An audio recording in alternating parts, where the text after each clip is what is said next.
I think off of the pure fact that this episode is primarily a flashback will be people's least favorite episode of the season. To me, it started out as my least favorite after finishing it, and the more I think about it, the more the episode grows on me. Can it be better? Yes. And I'll go over two main aspects in a second that bothered me, and I think could have increased the quality of the episode if they were fixed. One of those main complaints is not the notion of any of this being filler, because we are doing a major exploration of one of our main characters that further fleshes them out and brings even more context to the sole being of Ellie's character. We see the environment she grew up in, which explains her more tough persona. We see the authoritative figures that hold power over her life that fuels her rebellious nature. And we see her most prized and close relationship fall to ruins, which explains why she's so afraid of losing Joel. If you think about it, the writing in this episode is brilliant. Neil Druckmann did an outstanding job adapting the DLC from the first game into this episode. Despite there being no current plot progression, the episode is still very efficient on a scene-to-scene basis as to developing Ellie more. That's why I don't understand why people are calling this episode filler. It feels like they're just looking at it from the perspective of solely plot progression, as if these characters are only an icon on a board game moving from point A to B. If anything, this episode is the opposite of filler because it focuses on a main character. To prove this, you could technically sandwich these scenes in the middle of episode 1 when we do the 20-year time jump, because that would be where it mostly lines up in the timeline.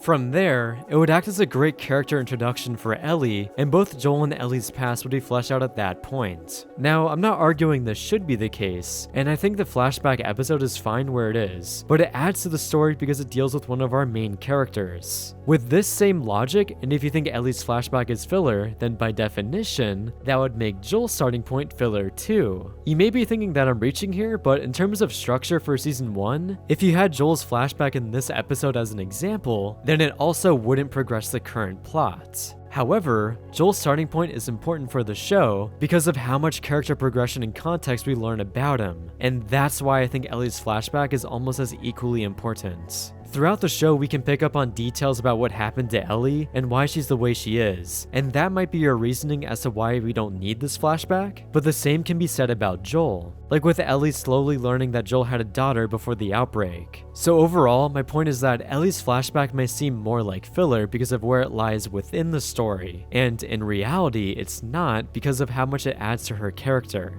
Sorry for that tangent, I feel like I needed to fully explain that from how many people I've seen complaining about this. So moving away from the filler hot topic, let's go into the episode's strengths. By far the best aspect to me is the duo of Ellie and Riley. They were riveting in basically every scene they had together, and turn Ellie exploring the 5 wonders of the mall was surprisingly wholesome. Like, I didn't think an escalator could make anyone this happy, so the fact that Ellie is this blown away is hilarious. The episode overall harnesses the fish out of water aspect really well, and every area of the mall they spend time in feels perfectly utilized. Especially the stores, because it brings up the practicality of living in an apocalypse, and we can see the different outlandish things we use in our society that are no longer relevant in theirs. Like soap, obviously. Who the hell uses that? But going back to Ellie and Riley, the acting for both of them was outstanding in this episode. I loved all the subtle details having to do with Ellie being attracted to Riley. Some examples include having Riley turn around when Ellie was changing clothes. Turn around. You're so weird about that.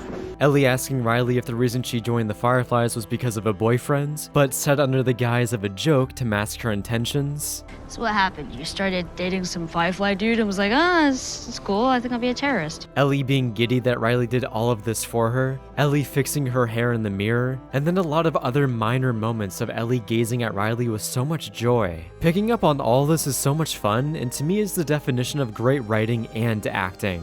The marriage between these two aspects of the show and how well they synergize together makes me sad that this episode is getting downplayed so much, because it gets even better from here when they get bit by the infected and they have to confront the crushing reality that the love they just discovered between each other is over. That's extremely heartbreaking, and again, the actors here nail the sorrow and rage that comes along with this terrible reality. Bella Ramsey is flat out amazing, and she is giving a performance of a lifetime at such an early age. It makes me excited to see her in the future as she grows even further as an actor.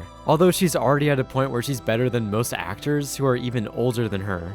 Going into another aspect that I loved was the production design. It's been spectacular throughout the show, but seeing a rundown mall with so much detail in every square inch was astounding to see. Every surface withering away, the flickering lights, the vegetation even making its way into this space, the amount of shit on the ground we can hear them walk on, and then this being contrasted with more pristine areas that people don't care about like the arcade, makes their inclusion even more exciting. It adds to this notion of them stepping into this world before the outbreak, and they get to live a slice of life detached from all the dog shit they have to deal with every day. It's beautiful, happy, loud, bright, fun, and everything about this space is an utter contradiction about any other aspect previously set up in this world, making it that much more important to these characters, and it even feels surreal. I think experiencing this moment at this point in the story makes it so satisfying from how treacherous and devoid of happiness Joel and Ellie's journey has been. These small happy moments are the reminder of how great life can be, and seeing these characters live through them is special because of how much they have to overcome overall.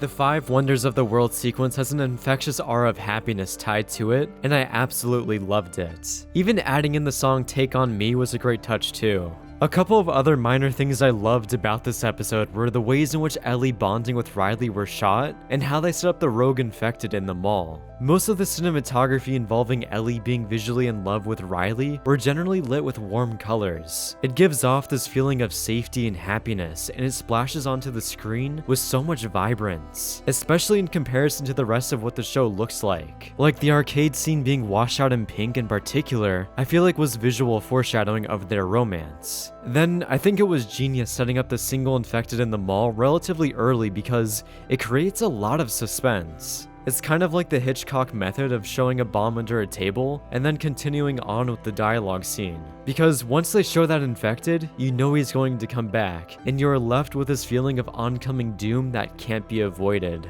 So again, it's sad to see this episode getting hated on from how much fun it ended up being, unless the people are also mad about Ellie being gay like Bill and Frank. And if that's the case, then oh boy, they're just a lost cause at that point. Then besides all the great positives, there are still a couple aspects about this episode that bothered me.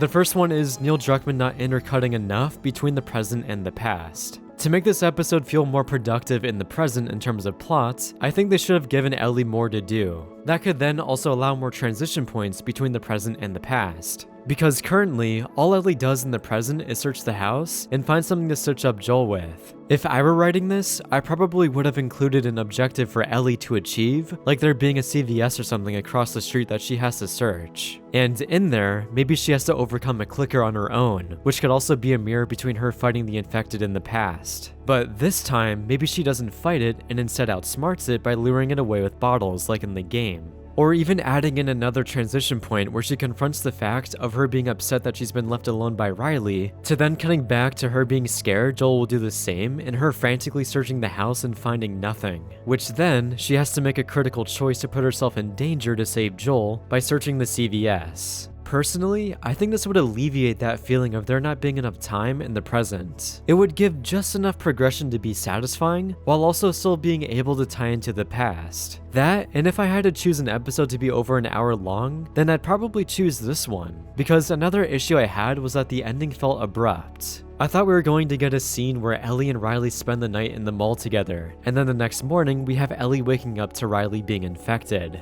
Essentially the mirror to episode 5. To me, it would elevate the tragic nature of this whole scenario, and having Ellie need to kill Riley and seeing her struggle to do so would be insanely sad. Seeing her break down after just killing an infected Riley from survival would be a harrowing scene to watch, to say the least. So I'm surprised that Neil Druckmann didn't go there. I haven't played the DLC, so I don't know if that was cut or if that wasn't originally in there. But I would have loved to see that explored, and there's even more they could have done past that. Like with the paranoia of Ellie potentially turning because, as they said in the episode, it could take hours or even days. It also would have been nice to see Marlene eventually showing up and finding Ellie in this state. That's where I thought the episode would have ended, and it feels like a missed opportunity overall to end it so soon. Just as I was ready to be rocked and floored emotionally, the episode ended and I couldn't help but feel disappointed in that moment. Regardless though, I still find the episode very enjoyable, and one other minor thing that bugged me was how dark it was in the beginning when Riley and Ellie were on the rooftops. There was a moment where they were like, "There's the mall, that's it, it's right there."